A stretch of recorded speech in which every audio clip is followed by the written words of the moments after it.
Good morning. I am Sudha, Assistant Professor of Commerce CSL, VV Vanya Perumal College for Women, Virudhunagar. Now we are going to see the residential status of an individual. To determine the residential status of an individual, there are certain conditions. As per section 6 of an individual, resident and ordinary resident in India, resident but not ordinary resident in India, or non-resident in India.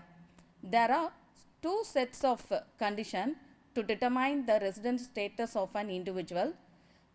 That is basic condition. First basic condition is he must stay in India in the previous year for a period of 182 days or more.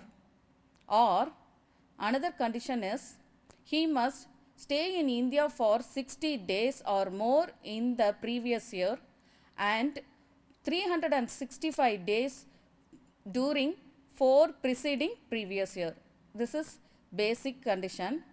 Next, additional conditions. He must stay in India at least 2 out of 10 previous year and he must stay in India for 730 days or more during 7 preceding previous year.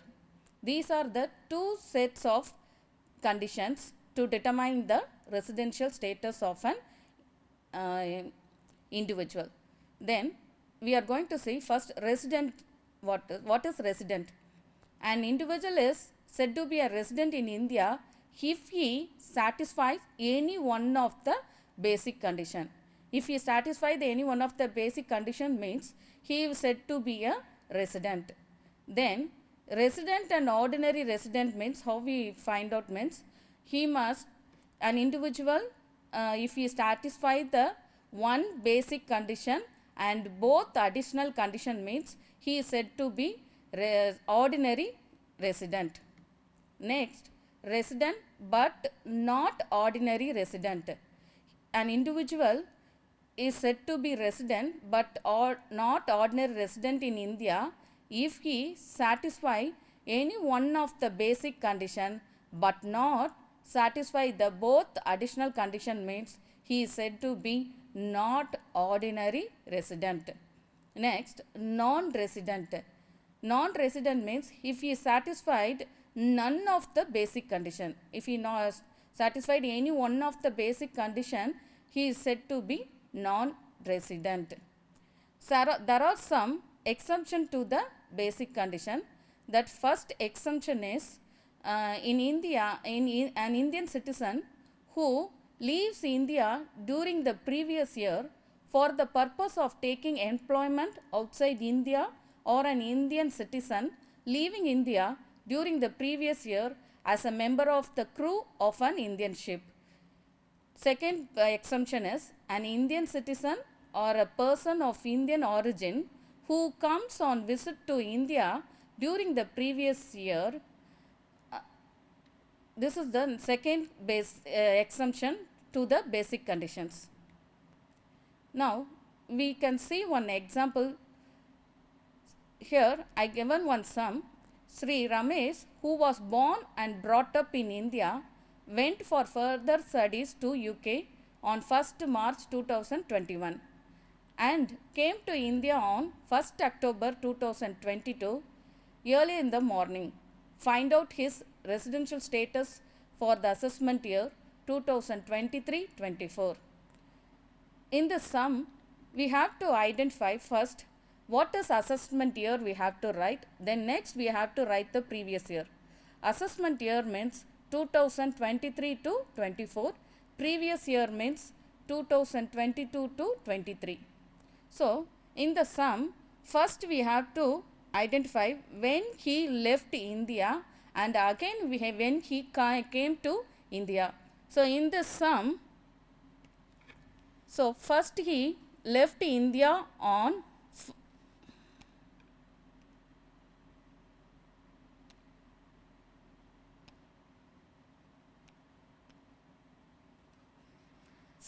March 2021. So in the sum you have to identify left India 1st March 2021. So if you write the date means in nearby that you please mention the financial year also.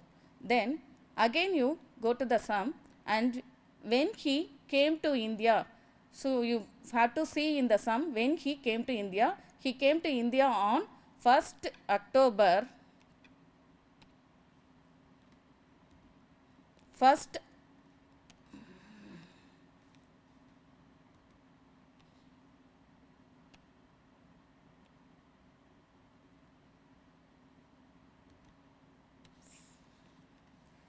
October 2022. So the financial year is 2022 to 23. So by using the first basic condition, if he stays in 182 days means he satisfy the first basic condition. So like this we have to write the find out the days. So he came to India on 1st October 2022 means the financial year comes under 2022 to 23. So in 2023 1st October how many days means 31 days, November 30, December 31, January 31, February 28 and March 31. So totally how many days he stays in India means 182 days. So he satisfied the first basic condition. So by using this sum we are going to find out whether he satisfied the second basic condition also. So any one only we have to find out. So to determine that, so within this sum, by using the example 1 sum itself, I am going to show how to find the second basic condition also. So here second basic condition is, in previous year he must stay in India for 60 days and for preceding previous year he must to stay in India 365 days. So previous year already we have find out 182 days he have stayed in India. For 4 preceding previous year we have to calculate. So for preceding previous year means 2021 to 22 he was not staying in India, so there was a 0 days. So 2020 to 21 he stay in India for 334 days, because on October only he came to India. So you must on October 2 we have to calculate. So if we minus means the days is 334 days. Next 2019 to 20 he stay in India for 365 days. Again 18 to 19 300. So totally how many days he stay in India means 1064 days he stay in India. So he satisfied the second basic condition also. So now Mr. Ramesh satisfied the both basic condition, so he is a resident. Yeah. Thank you.